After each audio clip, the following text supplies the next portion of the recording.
नमस्कार, स्वागत है आप सभी का। आप देख रहे हैं इंडिया डेली। मैं हूं आपके साथ नैना यादव और मैं हूं आपके साथ पलक सहगल। यूपी के फतेहपुर में मकबरा और मंदिर को लेकर जबरदस्त बवाल हुआ।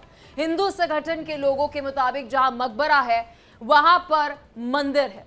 दरअसल फतेहपुर के आबू नगर में नवाब अब्दुल समद के मकबरे पर यह विवाद हो रहा है।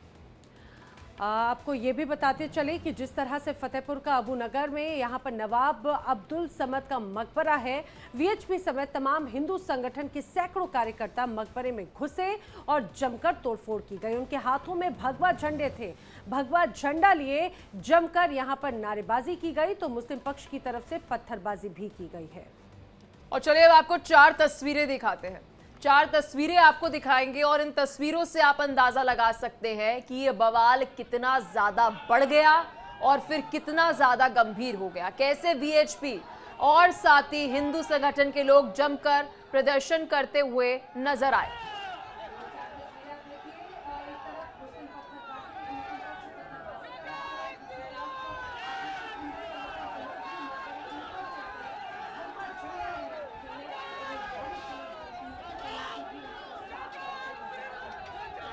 तो वही फिलहाल हिंदू संगठनों का ये दावा है कि यहाँ पर ठाकुर जी और भगवान भोलेनाथ का मंदिर है जिसकी पूजा वो करके रहेंगे। तो वहीं मुस्लिम पक्ष मकबरा होने का दावा कर रहा है। एक बार आप तस्वीरें देखिए, क्योंकि पहले से ही हिंदू संगठनों की तरफ से, बजरंग दल की तरफ से, वीएचपी की तरफ से बात कह दी गई थी कि 11 अगस्त को वो मकबरे पर आएंगे और वहां पर पूजा अर्चना करेंगे। उनका ये कहना है कि यहाँ पर ठाकुर जी का मंदिर था और ये उनका अधिकार है कि यहाँ पर वो पूजा अर्चना करने आएंगे। लेकिन एक बार आप ये तस्वीरें देखिए, ये वो स्ट्रक्चर है, वो मकबरा है जिसके अंदर ये सभी हिंदू संगठन जो है वो घुस गए। एक बार आप तस्वीरें देखिए और तस्वीरों से आप अंदाजा लगा पाएंगे कि विवाद कितना ज्यादा बढ़ गया। और शुरुआत में तो स्थिति अलग थी, लेकिन देखते ही देखते विवाद बढ़ता चला गया। पुलिस को सूचना मिली, पुलिस मौके पर पहुंची। मुस्लिम पक्ष के अनुसार इसमें कई मकबरे हैं और मकबरा तकरीबन 500 साल पुराना है। वही हिंदू पक्ष अपना दावा कर रहा है। हिंदू पक्ष दावा कर रहा है कि ठाकुर जी का प्राचीन मंदिर यहाँ पर है। वहीं उलेमा काउंसिल ने मकबरे को राष्ट्रीय संपत्ति बता रहा है। तो वही हिंदू पक्ष के लोग कह रहे हैं कि जन्माष्टमी से पहले इस जगह का सौंदर्यीकरण करना है।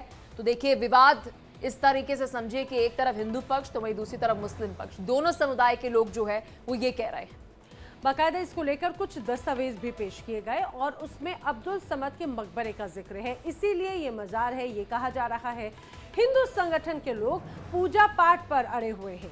उनका कहना है कि ये ठाकुर जी का यानी कि श्री कृष्ण का मंदिर है। वीएचपी के अनुसार कभी नंदी जी की यहाँ पर मूर्ति हुआ करती थी। मकबरे की दीवार पर त्रिशूल के चिन्ह है। मुस्लिम पक्ष अपने दावों में यहाँ पर अड़ा हुआ है। उनका कहना है कि मजार को बनाने में तकरीबन 10 वर्ष लगे और मकबरे के साथ छेड़छाड़ अगर की गई और मकबरा मुस्लिम आस्था का केंद्र है। तो वही हिंदू संगठन की बात करते हैं। हिंदू संगठन का अपना अलग दावा है। उनके मुताबिक गुंबद पर फूल और हिंदू धार्मिक चिन्ह है और मंदिर को तोड़कर मकबरा बनाया गया और अब यहां पर पूजा पाठ होकर रहेगी, ऐसा हिंदू संगठन का कहना है।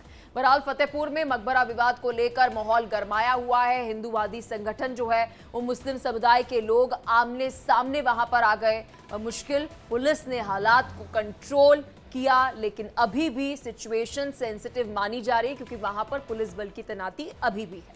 हालांकि स्थिति को ध्यान में रखते हुए सुरक्षा बलों की बड़ी टुकड़ी यहां पर तैनात की गई है। एहतियातन पूरे शहर पर चप्पे चप्पे पर पुलिस बल और पीएसी नजर बनाए हुए हैं और मुस्तैदी से यहां पर डटी हुई है। हर गली, हर चौराहे पर सुरक्षा बल पूरी तरह से निगरानी बनाए हुए हैं। फिलहाल विवाद बढ़ता हुआ नजर आया। क्योंकि अब इस पूरे मामले के बाद में जमकर बयानबाजी का दौर भी देखने को मिल रहा है।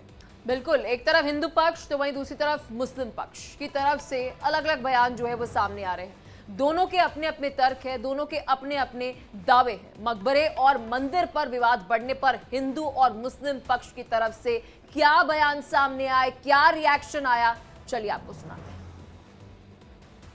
हिंदूवादी संगठनों ने जिस तरह एक मकबरे पर चढ़कर तोड़फोड़ की है वो बड़ा निंदनीय है।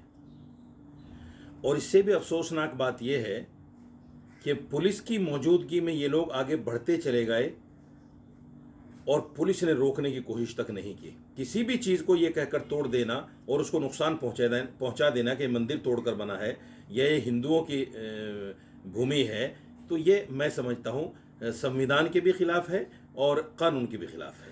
हम मंदिर के स्वरूप को पुनः लाना चाहते हैं।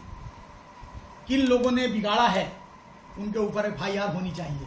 कि शासन ने कहा है कि हाँ वो मंदिर है, वो देखने गए हैं, वहाँ त्रिशूल है, वहाँ कमल के फूल हैं, और कोई भी हिंदुस्तान के किसी भी मस्जिद में अगर कोई बता दे कि वहाँ कमल का फूल बना है, वहाँ त्रिशूल है, वहाँ भगवान शिव के सर में जो लड़ी लटकती है वो लटकती है, कोई ऐसी जगह है? फतेहपुर में एक मकबरा था, उस मकबरे को हिंदू महासभा के लोगों ने गिरा दिया और वहाँ पूजा पाठ शुरू कर दी, जिससे फतेहपुर में पूरे इलाके में तनाव फैल गया है। हिंदू मुस्लिम माहौल कशीदा हो गया है। ये कानून को अपने हाथ में लेने की इजाजत किसने दी? हम बता रहे हैं हमारा मंदिर है और हमारा मंदिर है, उसमें हम कब्जा करेंगे और किसी भी तरह से कोई बाधा बनेगा तो उसके लिए संघर्ष करेंगे। हम ये चुनौती देते हैं भगवान और हिंदू धर्म के लिए, हम मर मिटने के लिए तैयार हैं। जो भी बाधा बनेगा तो उसका हम अंतिम संस्कार करने की तैयारी करेंगे।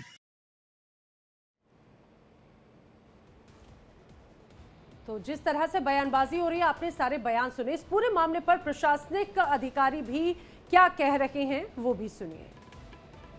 यहाँ पे सभी लोगों को समझा बुझा दिया गया है, लोग अपने अपने घरों में चले गए हैं और अभी ये मौके पे जो है स्थिति सामान्य है।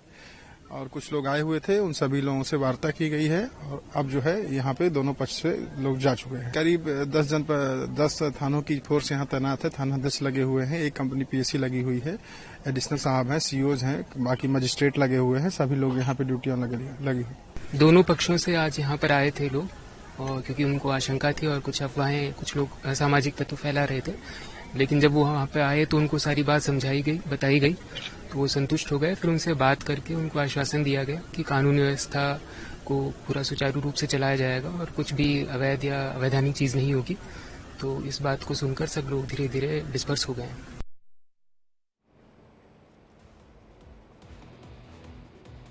इस पूरे मामले पर जब विवाद बढ़ता जा रहा है तो अब सवाल खड़े होते हैं कि आखिर ये नया विवाद, ये कहा जाए, उसे बढ़ाने की क्या जरूरत है। पूछता है इंडिया, क्या मकबरे में वाकई शिव मंदिर और ठाकुर जी का मंदिर था? अगर था तो कितने साल पहले था, और मंदिर या फिर मकबरा आखिर कब बना? बिल्कुल। और यूपी के फतेहपुर में मकबरा या मंदिर, किसके दावे में दम है? और सबसे बड़ा सवाल ये कि क्या कानून को हाथ में लेना किसका अधिकार है? किसे, अगर यहाँ पर जो ये इतने सारे हिंदू संगठन के लोग इकट्ठा हो गए, इन्हें अधिकार किसने दिया? इस पर आज विस्तार से हम चर्चा करेंगे। मेहमान हमारे साथ जुड़ चुके हैं, परिचय आपको करा दे। मुफ्ती शमून कासमी हमारे साथ, चेयरमैन है उत्तराखंड मदरसा एजुकेशन बोर्ड से। आचार्य राकेश चतुर्वेदी हमारे साथ, हिंदू धर्म गुरु है। राशिद शरीफ हमारे साथ अध्यक्ष है SIMPLB से। हाजी नाजिम खान हमारे साथ प्रवक्ता है मुस्लिम महासभा से। बहुत शुक्रिया आप सभी का, आप सभी ने अपना कीमती समय दिया। सबसे पहले शुरुआत करेंगे आचार्य राकेश चतुर्वेदी आपसे। सर, ये अधिकार किसने दिया, मतलब ये राइट किसने दिया कि आप वहां पर जो भी स्ट्रक्चर है, हम यहाँ पर इस बहस पे तो बाद में जाएंगे, कि आप कानून को अपने हाथ में ले रहे हैं। आपके पास कोर्ट का ऑप्शन है, आपके पास बहुत सारे ऑप्शंस हैं, वहां पर हिंसक होकर इस तरीके से जाना किसने अधिकार दिया? पलक जी, इस मंच को इंडिया डेली के सादर प्रणाम करता हूं, क्योंकि यहां से हमेशा भारत के लिए, भारत के सनातन के लिए हमेशा से सत्यता के साथ आवाज उठाई जाती है और भारत को मजबूत करने के लिए आवाज उठाई जाती है। किसी भी संगठन हो, चाहे हिंदू हो, चाहे मुस्लिम हो, या कोई भी संगठन हो, मानवता को हाथ में लेना और इस तरीके से वो गलत है। लेकिन पलक जी, हमेशा सनातन के लिए षड्यंत्र किया गया, तो जो अब जहां पर जो बाबरी थी, मस्जिदें थी, अभी तक अगर हम लोग आवाज नहीं उठाए होते तो शायद अपने ही आराध्य भगवान राम को हम टेंट में ही पाए होते। दूसरी चीज, अगर हम आवाज बुलंद नहीं किए होते तो काशी में यह प्रमाणित ही नहीं हो पाता कि वह शिवलिंग है, और वहां पर जो अब तक उसको फव्वारा बना करके मस्जिद के रूप में ढका रहा जाता। इसी तरीके से आवाज तो उठाने का अधिकार हमारा मौलिक है, क्योंकि हम अपने सनातन के लिए, अपने ईष्ट के लिए, अपने गुरुओं के लिए, अपने पूजनीयों के लिए अगर आवाज नहीं उठाते हैं तो हमारे सनातनी होने का और सनातन के लिए जीने का फिर फर्क क्या है? तो आवाज उठाने का तो मौलिक अधिकार जैसे पूजा का है, जैसे उनको नमाज पढ़ने का है, वैसे ही हमें अपने स्थानों को चिन्हित करके उनको पहचान करने और उनको पहचान करके सरकार तक वह आवाज पहुंचाने का। लेकिन राकेश चतुर्वेदी जी, हर चीज की एक प्रक्रिया होती है। आपको नहीं लगता फतेहपुर में जो तस्वीर आज पेश आई वो वाकई में हैरान कर देने वाली थी, और वहां पर जो लोग थे वो माहौल बिगाड़ने जैसी स्थिति वहां पर बनती हुई नजर आई? क्या आपको ये तरीका सही लगा? नहीं नैना जी, बिल्कुल नहीं। मैंने शुरू में ही कहा कि किसी भी तरीके से अगर किसी मानवता के लिए कोई आहत पहुंच रहा हो या वहां पर लोगों की सुरक्षा को लेकर, क्योंकि एक गलत कदम या एक गलत जो कार्य है वह वहां पर स्थिति परिस्थिति और मानवता को भी शर्मसार कर सकता है। तो ऐसी अवस्था में कोई भी ऐसा जबरन कार्य नहीं होना चाहिए। तो फिर ऐसा क्यों हुआ? जब हमारे पास में हम जब संविधान की बात करते हैं तो तमाम कानूनी रेमेडीज आपके सामने हैं, तमाम आपके सामने और भी कई अलग अलग ये कहा जाए कि मौके होते, अलग अलग तरीके होते। क्या आज की तस्वीर जिस तरह से नजर आई उसे उचित ठहराई जा सकती है? कतई नहीं। तो आखिर ऐसी जरूरत क्यों आन पड़ी?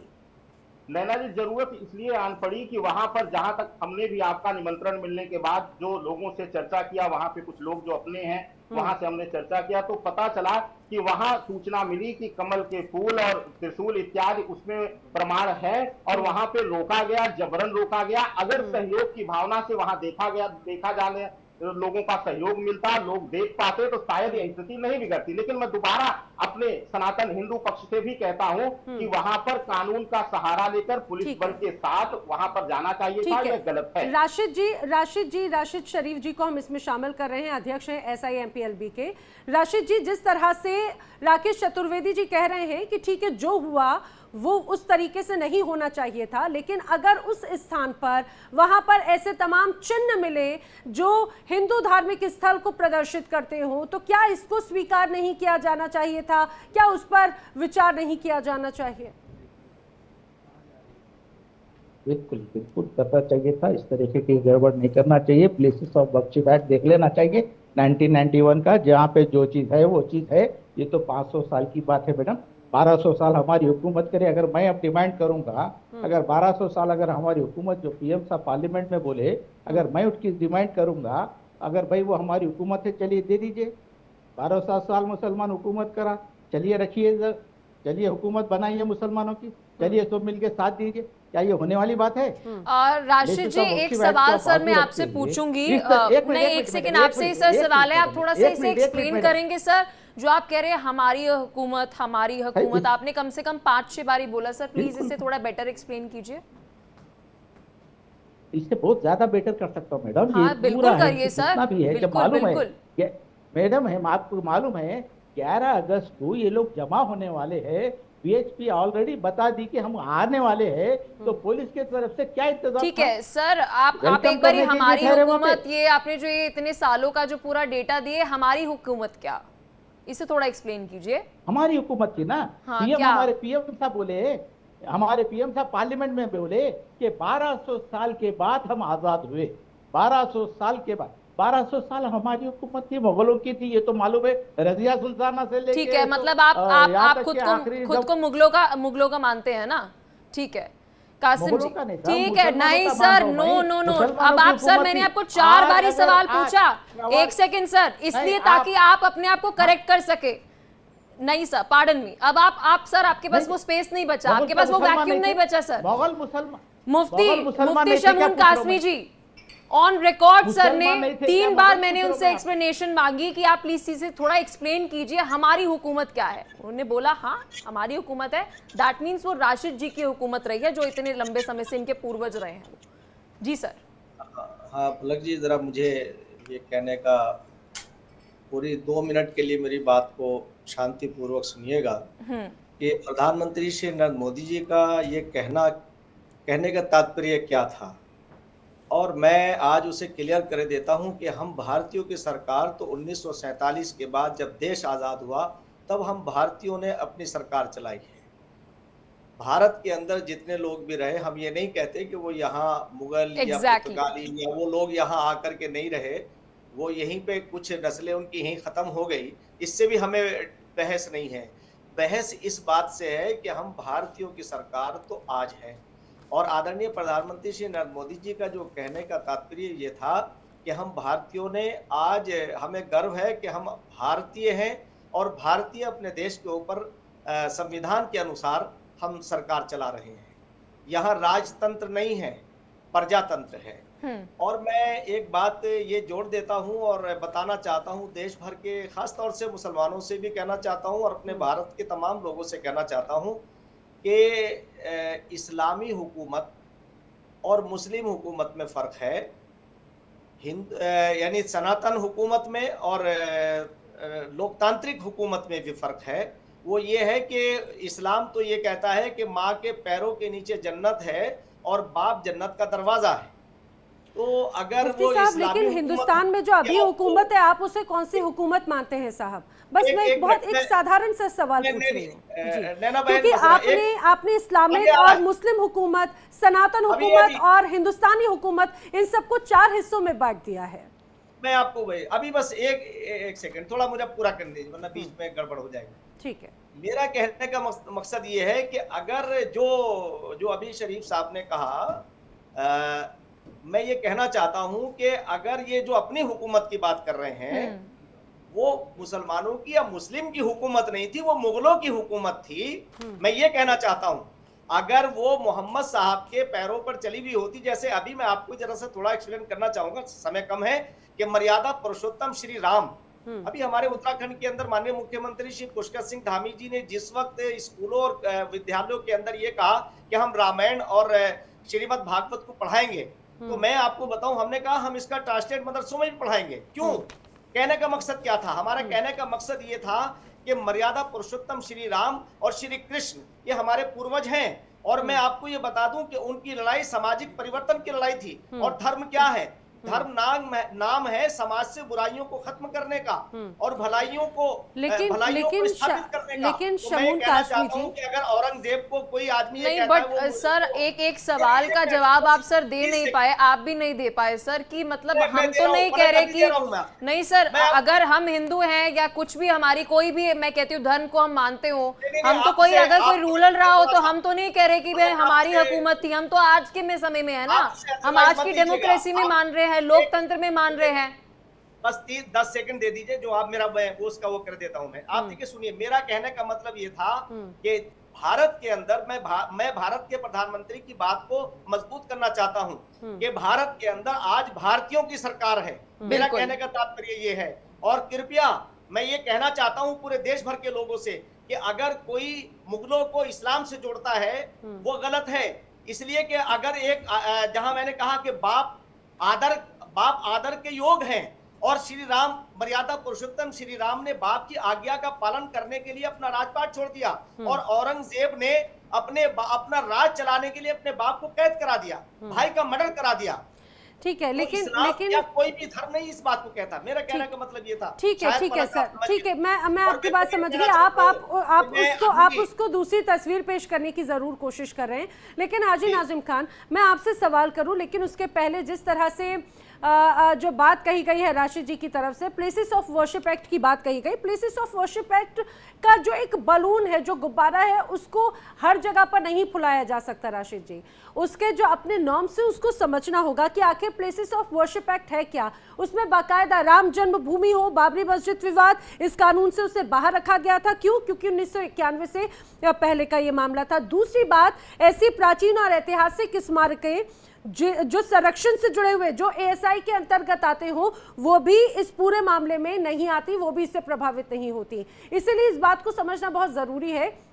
हालांकि फतेहपुर वाले मामले की तस्वीर जरूर कुछ अलग नजर आती है, लेकिन नाजिम खान साहब, अब जिस तरह से इस पूरे मामले का विवाद बढ़ता हुआ नजर आया, वही सवाल हम कर रहे थे कि अगर मकबरा जहां पर है, ठीक है, बहुत पहले से ऐसे कई और धार्मिक स्थल हैं जहां पर यही विवाद जो है वो लगा रहा, अगर उस स्थान पर हिंदू देवी देवताओं के चिन्ह, हिंदू धार्मिक स्थल के चिन्ह नजर आते हैं, तो उसको तो स्वीकार करेंगे, उसको तो मानेंगे। और इतने लंबे वक्त से वहां पर इबादत हो रही है, अगर ये दावा हिंदू पक्ष कर रहे हैं तो वो बात सुनी जाएगी।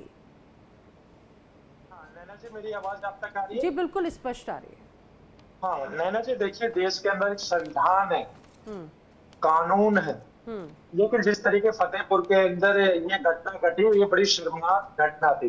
मैं तो देखिए उत्तर प्रदेश के मुख्यमंत्री जी से अपील करता हूँ कि इन सभी लोगों के ऊपर जिस तरीके की इन्होंने घटना घटी है, इन पे सख्त से सख्त कार्रवाई हो और इसके घरों पे बुलडोजर चले, क्योंकि इन्होंने कानून की खुली धज्जियां उड़ाई है। नहीं, हम मानते हैं नगर जी आपकी बात मानने की, यहाँ पर ये निशान है आपके अकॉर्डिंग, तो देश के अंदर कानून है, आप कानून का सहारा लीजिए। जैसे और जगह पे जहाँ मंदिर मस्जिदों को आप मंदिर बनाने की कोशिश करते हैं, वहां पे भी तो आप कानून का सहारा लेते हैं। तो यहाँ पर आपने फिर कानून की धज्जियां तोड़े। यहाँ पे प्रशासन है, प्रशासन के सामने जिस तरीके का एक घिनौना खेल खेला गया, यहाँ पे मकबरे को तोड़ा गया, ये शर्मनाक है।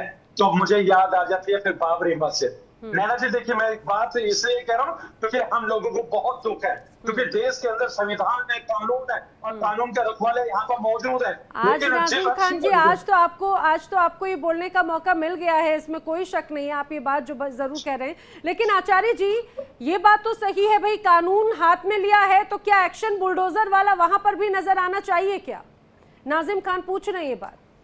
नैना जी, हाजी नाजिम साहब ने तो बड़े इमोशनल होकर के बात रख दिया, लेकिन हाजी नाजिम साहब कहाँ जाते हैं जब इन्हीं के संगठनों द्वारा बयान दिया जाता है कि हम सत्ता में आएंगे तो राम मंदिर को तोड़कर बाबरी बनाएंगे? कहाँ जाता है वह संविधान का कानून? कहाँ गया आपका सम्मान उस संविधान के प्रति, उस कानून के प्रति? दूसरी चीज, जब कोई चीज नियम बनती है, जब 3 तलाक का कोई नियम आता है, जब वहां पर सावन में कुछ आदेश जारी होता है 19 सरकारों द्वारा, तब कहां आपका संविधान के प्रति सम्मान चला जाता है?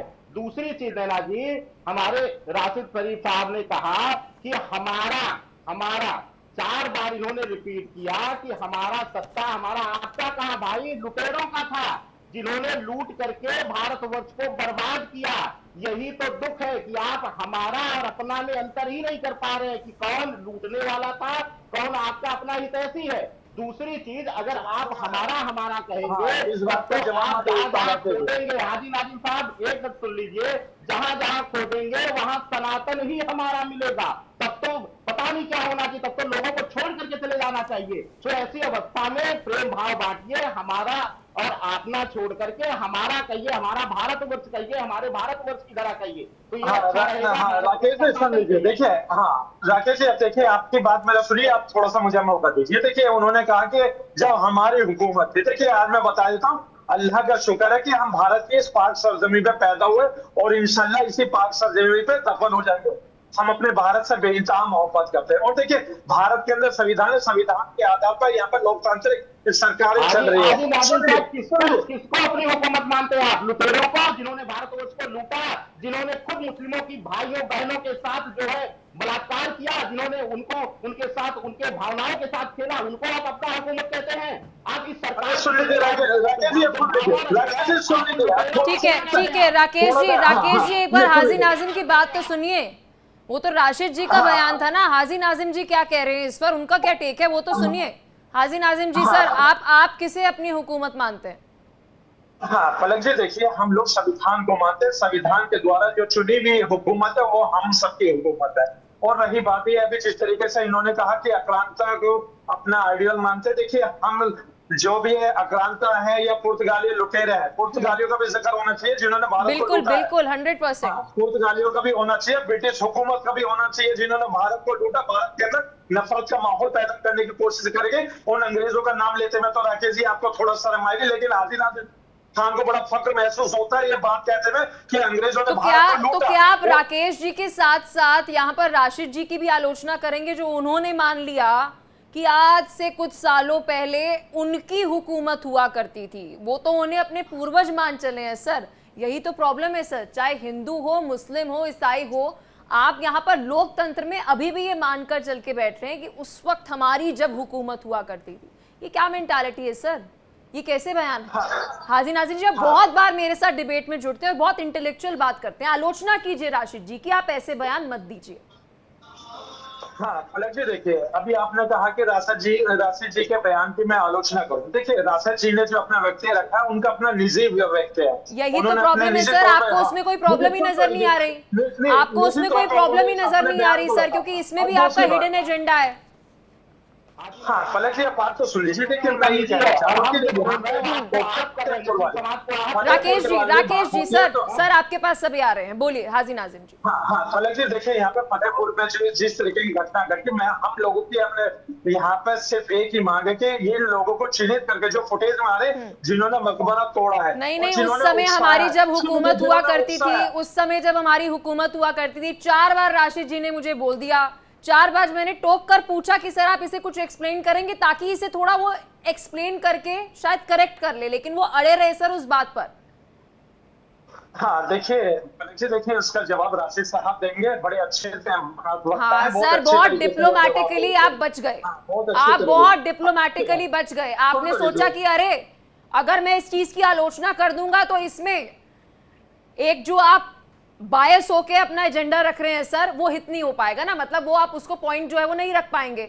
राशिद जी अब आप ही बोल दीजिए, 5वीं बार आपसे पूछ लेते हैं, कौन सी आपकी हुकूमत थी जो वहां पर मकबरा जो है वो बनाकर गई और कितने वहां पर मंदिर तोड़े, कितनी वहां पर मस्जिदें बनाई? सिंस आपने ये बात बोली कि हमारी जब हुकूमत हुआ करती थी, अभी भी मैं यही बात बोल रहा हूँ मैडम, मुगलों की जो हुकूमत थी वो मुसलमानों की हुकूमत।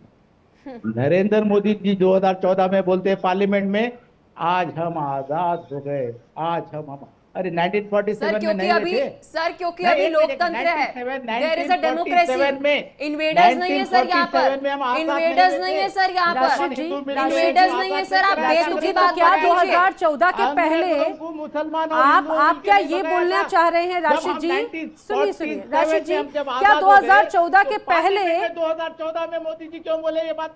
राशिद जी क्या 2014 के पहले आप मुगलों की हुकूमत मान रहे हैं? क्या आप उसको आप ऐसा कहना चाह रहे हैं? यही बोलता है कि 2014 में हम आजाद हुए।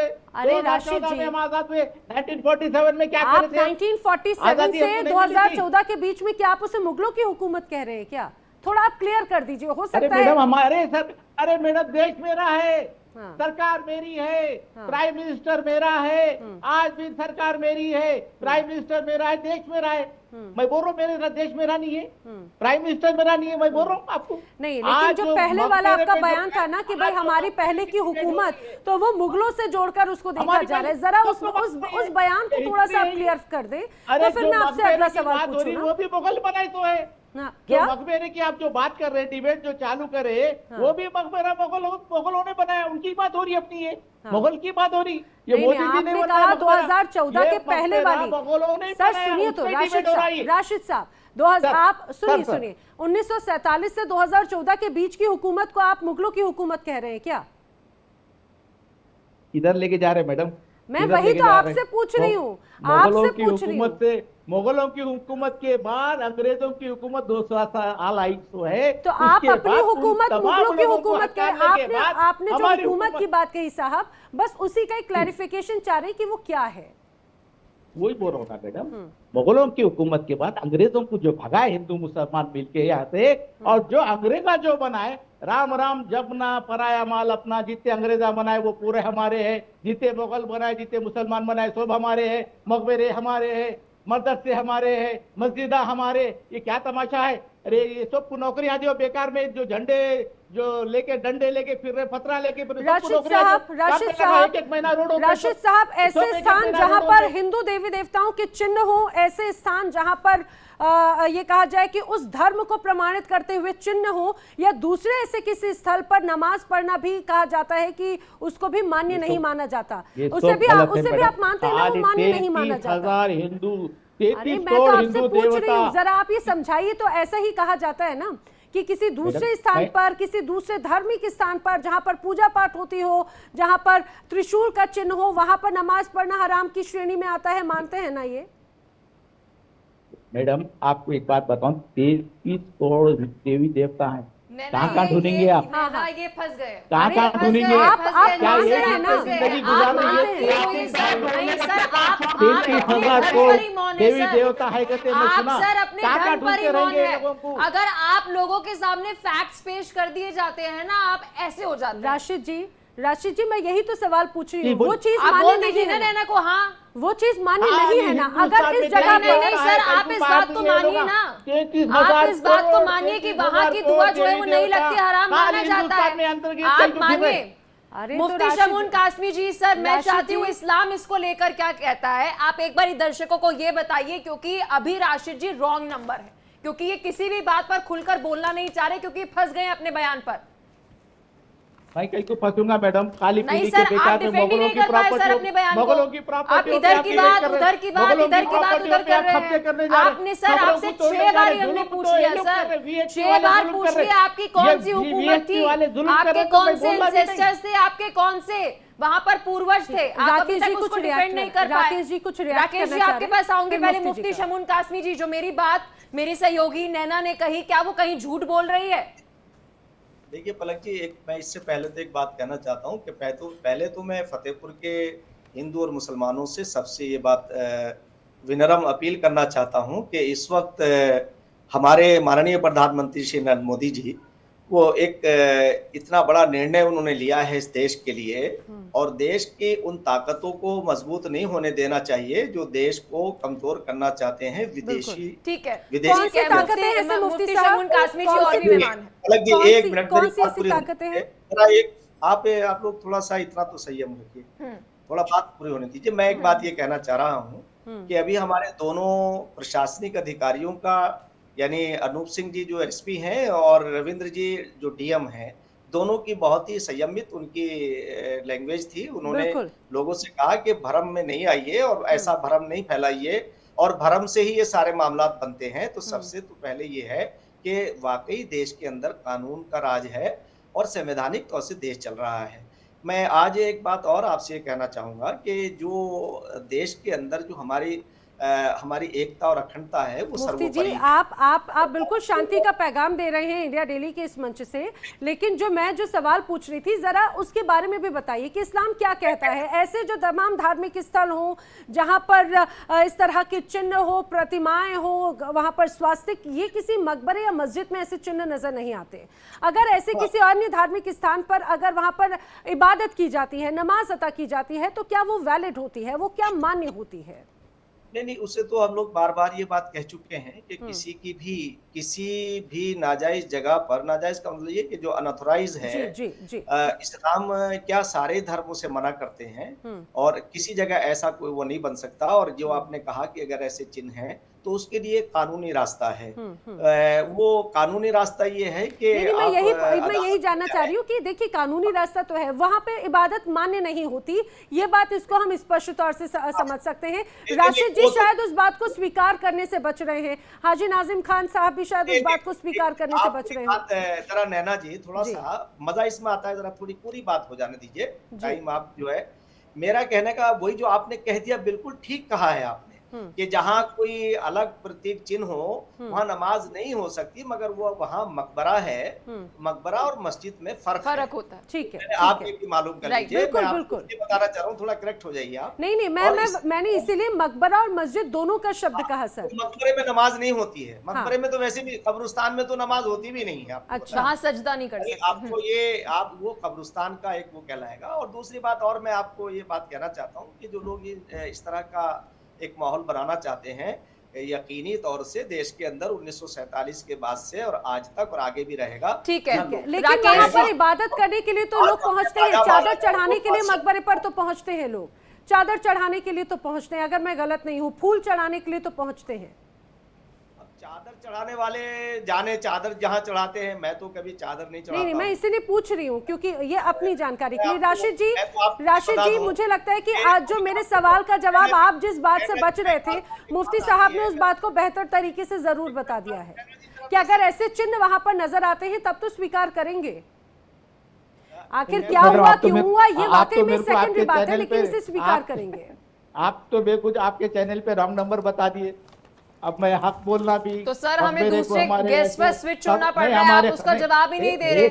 आपसे 7 बारी एक ही सवाल पूछना पड़ रहा है सर, और आप उस सवाल का जवाब नहीं दे रहे हैं, तो हम रॉन्ग नंबर ही डायल कर रहे हैं ना। फिर करेक्ट नंबर पर डायल करा हमने कि हमें एटलीस्ट हमारे सवाल का जवाब तो मिल जाए। अब हम दोनों आपसे बार बार एक ही सवाल तो नहीं पूछेंगे ना, कंटेंट बहुत रेपिटेटिव हो जाएगा सर। नहीं सर, आप चाहते हैं एक ही सवाल आपसे बार बार, राशिद जी प्लीज बता दीजिए, राशिद जी प्लीज बता दीजिए। अगर आप चाहते हैं सर आपकी ऐसे मिन्नतें करें तो वो तो हमसे हो ना पाए। अब आप बोलिए सर। नहीं, मैं आप जो चाह रहे ना मैडम, मकबरा है, वहाँ सर पे सच बोलिए ना। कमल का नहीं सर सच कमल का बोलिए। फूल है, आप लिहाजा सच है तो बोल आप नहीं लोग रहे, हैं तो दे दूसरे केस दीजिए। पर हमें जाना लिहाजा पड़ रहा है है तो वक्त उसमें भी पे भाई रखवा हम ही दीजिए। अपराधी। क्यों आप लोग हैं नहीं तो नहीं नहीं बैठ के सर, नमाज पढ़ रहे हैं? आप क्यों अगर आप सवाल का चादर जवाब चढ़ा रहे नहीं हैं? देंगे वहाँ ये 7-7 गुलाब बारी का सवाल फूल पूछने निकला। पर सर, तो मजबूरन हमें दूसरे केस पे जाना पड़ेगा सर।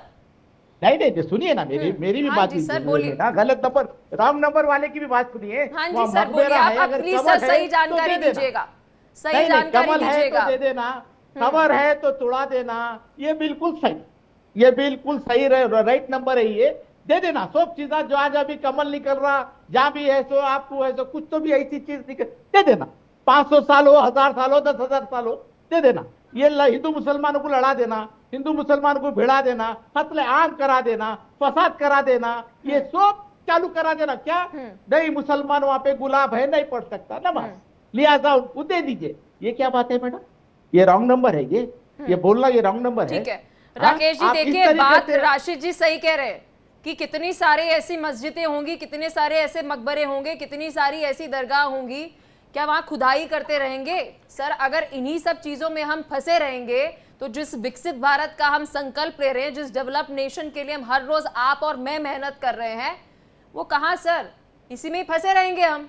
सही तो कह रहे हैं राशिद जी। पलक जी बिल्कुल सही कह रहे हैं, और राशिद जी बड़ा धीरे धीरे स्लो सही रास्ते पर आ रहे हैं। पहली चीज, राशिद जी ने 4 बार कहा कि मुगलों की संपत्ति, मुगलों की संपत्ति। पहले आप तो करेक्ट कर लीजिए कि यह हिंदुस्तान की धरा है, और यह जो धरा है इसका इतिहास अनंत है। किसी भी संप्रदाय, किसी भी चीज का जब इतिहास में भी नाम नहीं था, तब भी हमारे चिन्ह मिल जाते हैं। तो बार बार मुगलों की संपत्ति कहना छोड़ दीजिए। कुछ वक्त के किराएदार थे वो, इस बात को ऐसे समझिए, कुछ वक्त के किराएदार थे और वो आके चले गए। लेकिन आप अपनी बात पूरी करें। एक और बात मैं इसमें ऐड कर दूं, जिस स्थान की बात हो रही है, जिस पूरे स्थान को लेकर विवाद है, बाकायदा उसके सरकारी दस्तावेज हैं आचार्य जी, और उस सरकारी दस्तावेज जिसका 753 नंबर खतौनी में ये जमीन दर्ज है, और बाकायदा उसको लेकर पूरी डिटेल्स भी हैं। लेकिन मठ संघर्ष समिति और कुछ संगठन अब खुदाई का ऐलान कर रहा है और उस पर अपना दावा ठोक रहा है, जबकि संपत्ति जो है वो मुस्लिम जो संगठन है उनके नाम पर दर्ज है। देखिए नैना जी, 2 चीजें। पहली चीज, मुफ्ती साहब ने एक बहुत बड़ी बात कही कि वह जो स्थान है वह नमाज पढ़ने का नहीं, वह वर्शिप का स्थान नहीं है। पहली चीज तो यह सुनिश्चित हो जाए। दूसरी चीज यह है कि अगर वहां पर मंदिर है या मंदिर था, उसको जो है रीडेवलप करके, रीस्ट्रक्चर करके वहां पर मकबरा बनाया गया है, तो उसकी पहचान होनी चाहिए। उसके बाद सरकार है, उसके बाद कोर्ट है, उसके बाद सरकार के द्वारा जो निर्णय आता है, कोर्ट के द्वारा निर्णय आता है। लेकिन आचार्य जी सवाल तो यही है ना सर कि आज से बहुत सालों पहले जो हुआ, फिर उसके बाद जो एक रिवेंजफुल ही तो था सर, ये रिवेंजफुल ही था ना। वहां पर अगर हम बात कर रहे हैं हिंदू संगठन की, मुस्लिम समुदाय की तरफ से भी पत्थर फेंके गए, वो वहां पर तोड़फोड़ कर रहे थे, वो पत्थर फेंक रहे थे। सर आउटकम क्या है, रेपरकशंस क्या है? सवाल ये है कि क्या इससे सर हम चौथी अर्थव्यवस्था, तीसरी की ओर हम हैं, क्या सर ये सही डायरेक्शन है? सही तो कह रहे राशिद सर कि ये भी एक रॉन्ग नंबर है जो हम ये कर रहे हैं। लड़ाई वहां लड़ी जाए जिस लड़ाई से कुछ आगे जाके सही हो। क्या हमारा हिंदू धर्म ये सिखाता है सर? ये मैं आपसे सवाल पूछना चाहती हूं। जब आरएसएस की तरफ से, मोहन भागवत की तरफ से ये बात कह दी जाती है कि आप हर मस्जिद के नीचे शिवालय ढूंढना बंद कीजिए, वो ये बात कह रहे हैं, तो फिर तो नेवर एंडिंग है ना। कितनी हजारों, आपको भी पता है सर, मस्जिद हैं वहां पर। इसी तरीके से विवाद होगा तो हो गया काम। पलक जी, आप ही के मंच पर एक बार एक बावड़ी की खुदाई, जिस समय का आपने बयान का चर्चा किया, उसी समय हमने स्वयं एक कहा, एक सनातनी होने के नाते, एक धर्म गुरु होने के नाते, कि हमें हर जगह जो है वह खुदाई या हर जगह मंदिर, शिवलिंग ढूंढने का प्रयास नहीं करना चाहिए। जो मिले हैं उनको संरक्षित करके और अपने सनातन को जागृत करने का प्रयास करना चाहिए। बिल्कुल सत्यार्थ है। दूसरी चीज यह है कि किसी भी तरीके से बेवजह बिना कानून का सहारा लिए, बिना कानून का रास्ता अपनाए हुए किसी के साथ मारपीट करना या अरे आचार्य जी, मैं कहती हूँ कोर्ट भी चले जाइए, मैं कहती हूँ कोर्ट भी चले जाइए सर। आपके पास पूरा एक न्यायालय के पास जाने का अधिकार है सर। ऑलरेडी इतने पेंडिंग केसेस हैं, अब इतने हजारों लाखों जो मस्जिदें हैं उसके लिए आप और डाल दीजिए याचिकाएं, यही लगे रहेंगे सर, यही लगे रहेंगे। आप और मैं फिर डेली इसी पे डिबेट करेंगे, कल कोई और मस्जिद आ जाएगी, कल कोई और दरगाह आ जाएगी। नैनौर में तो बैठे हैं, इसी विवाद पर चर्चा करेंगे कल भी हम।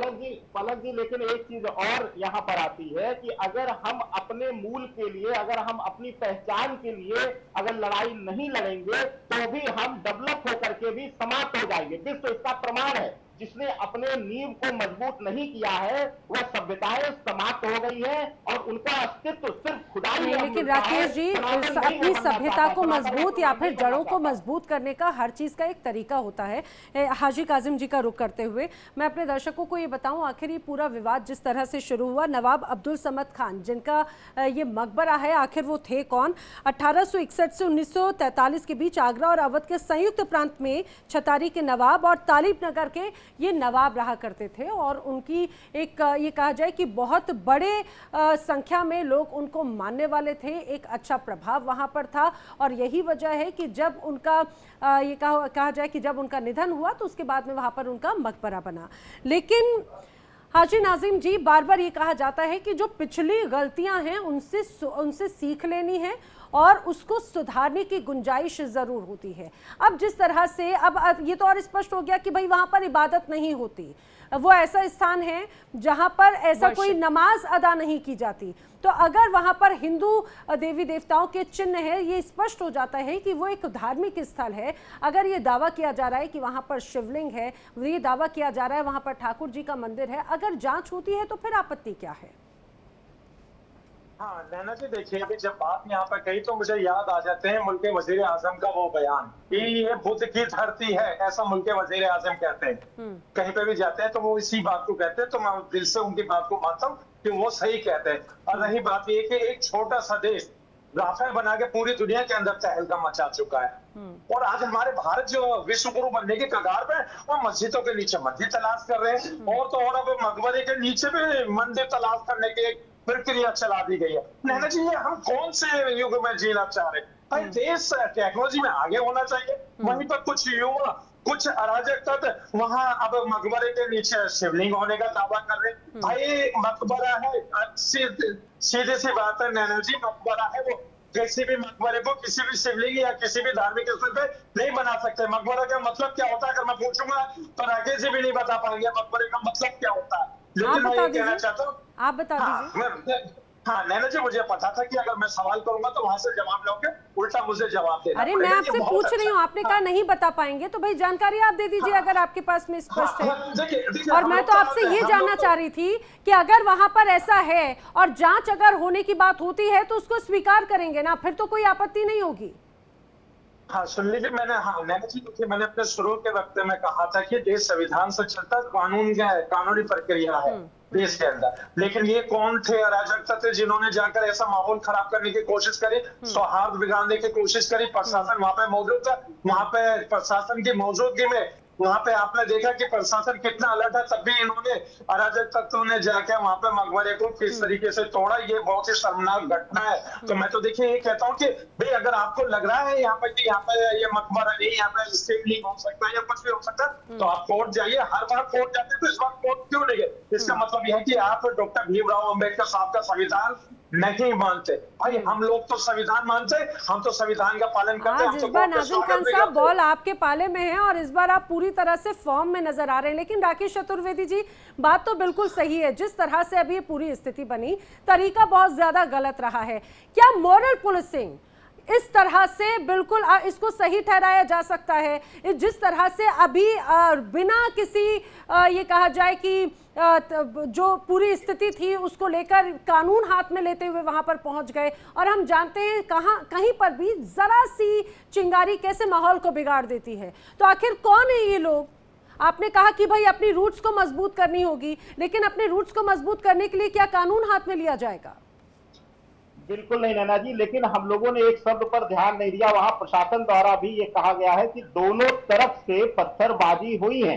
अब प्रशासन को न्यायोचित तरीके से यह निर्णय लेने दीजिए कि वहां स्थिति क्या थी। हम आप दूर रह करके, हमने कहा आपका जब निमंत्रण मिला तो हमने भी प्रयास किया लोगों से उस स्थिति को जानने के लिए, क्योंकि बिना स्थिति को जाने सिर्फ हम बोल नहीं सकते, सिर्फ हम चर्चा नहीं कर सकते। दूसरी चीज, वहां पर जहां तक सुनने में आया, जहां तक मैं प्रमाणित नहीं मानता हूं, क्यों, क्योंकि जो भी चीजें हैं वह सिर्फ सुनने में अभी तक आई हैं और वहां पर रोका गया। अरे सर, सुनने में कुछ नहीं आई है, हमने सर पूरा लाइव टेलीकास्ट किया है।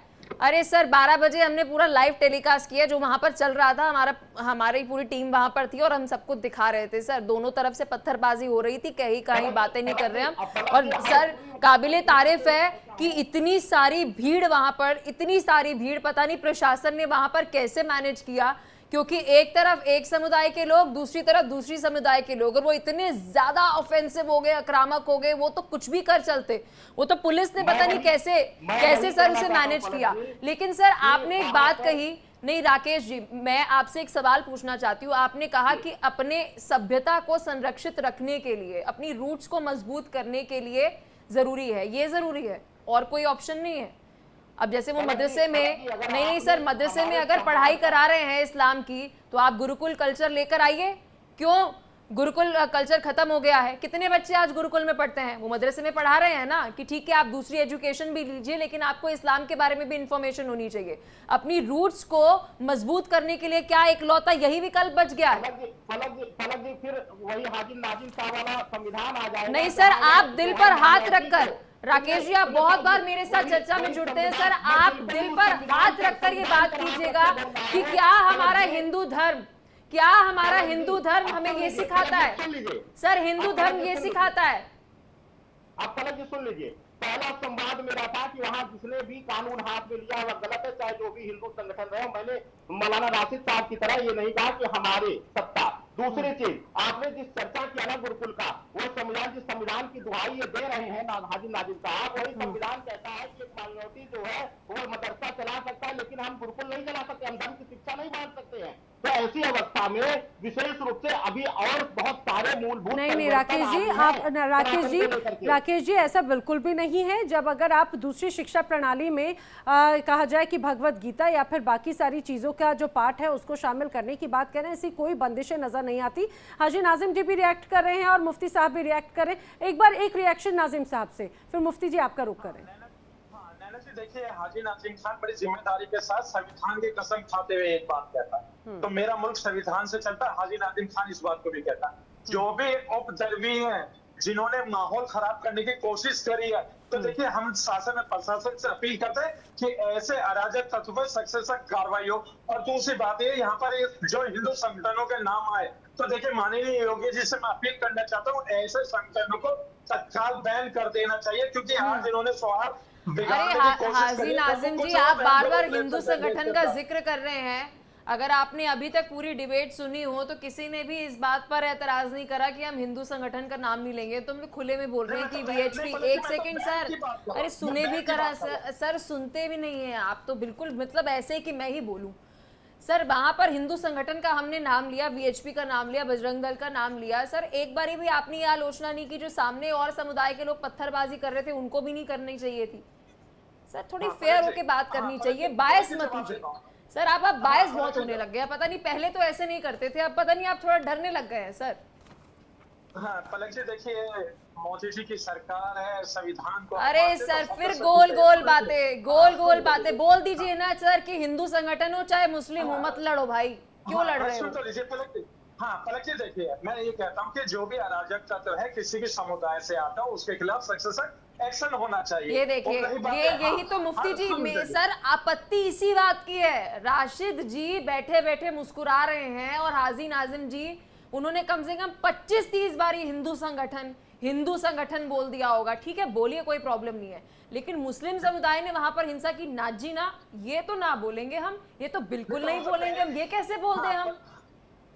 मुफ्ती जी, अरे सर नहीं बोला आपने, अभी भी नहीं बोला सर, फिर आप कहते हैं कि भाई आप दूसरे गेस्ट पे स्विच कर जाते हैं। बोलिए मुफ्ती जी। देखिए पलक जी, मैं आपको इसी उसमें जरा एक ये कहना चाहता हूँ कि उत्तराखंड राज्य के अंदर अभी एक ये ट्रेजेडी हुई कि हमारे वहाँ जो सैलाब आया धराली के अंदर, तो उसकी जैसे सूचना मिली, फौरन हमारे माननीय मुख्यमंत्री श्री पुष्कर सिंह धामी जी वहाँ पहुँचे और पहुँचने के बाद उनका दुख दर्द को बांटा और वहाँ आपने देखा कि उन्होंने राखी भी वहीं बंधवाई।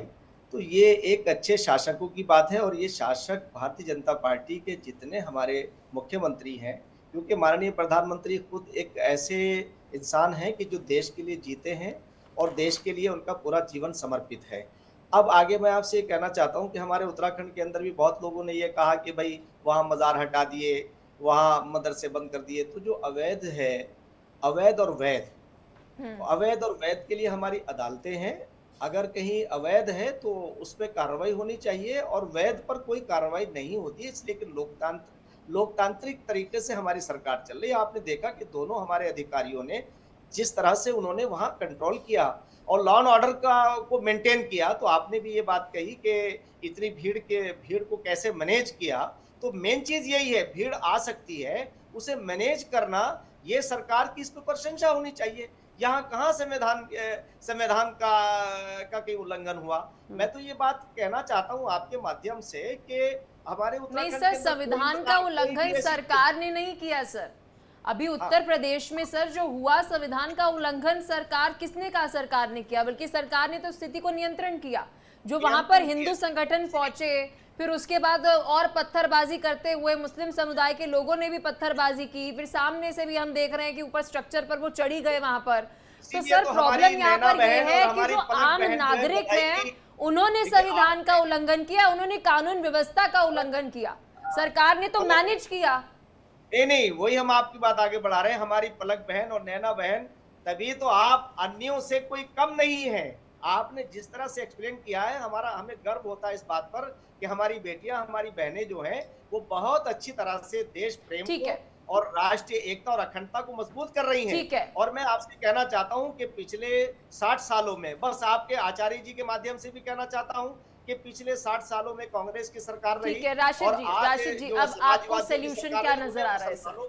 सोल्यूशन क्या है सर? क्योंकि देखिए सर, सोल्यूशन क्या है यहाँ पर कि अभी एकजुट होने का समय है। हमारे पास बहुत चुनौतियां हैं, वहां से ट्रम्प अपनी लगे हैं, फिर पूरा वेस्टर्न कल्चर चाहता है ब्रिक्स खत्म हो जाए, इतने सारे हमारे पास मुद्दे हैं सर। अभी हमारी डायरेक्शन क्या होनी चाहिए, सोल्यूशन क्या होना चाहिए? राशिद जी संयम की जरूरत है। राशिद जी, मैं दोनों को, आप दोनों को पहले मुबारकबाद दे दूंगा। अगर इस तरीके के अगर एंकर रहेंगे, इस तरीके के अगर डिबेट्स होते रहेंगे ना, ये बिल्कुल आगे ही सोल्यूशन है कि भाई हिंदू मुसलमान दोनों भाई, बस ना मंदिर ना मस्जिद ना ये मकबरा ना मदरसा ना मस्जिद। अगर इसको छोड़ के डेवलपमेंट की बात करेंगे, मैं मोदी जी को, योगी जी को यही कहूंगा, जितने भी वीएचपी के जो आज रोड पे निकले थे उनको नौकरी दे दो, उनको काम दे दो, ये रोडों पे लाने की कोशिश मत करो। सिर्फ एक पक्ष नहीं, दूसरी तरफ मुझे लग रहा है नौकरी और काम जो है उन लोगों को भी बहुत जरूरत है राशिद जी, जो दूसरी तरफ से जिन्होंने पत्थरबाजी की। इतना सिलेक्टिव आप सिर्फ एक पक्ष का भला चाह रहे हैं, दूसरे पक्ष का नहीं। जो दूसरे हाथों में पत्थर लेकर चल रहे हैं उनके भी हाथों में कलम या लैपटॉप या कंप्यूटर होना चाहिए ना राशिद जी। इतना ज्यादा नहीं, बड़ा दिल आप दिखा रहे हैं तो दोनों पक्षों के लिए दिखाइए। चलिए, चर्चा में वक्त इतना ही नहीं, दोनों पक्षों की तरफ से जरूर बात होनी चाहिए ना। आप सभी हमारे साथ मेहमान शामिल हुए इस चर्चा में, शामिल होने के लिए आपका बहुत धन्यवाद।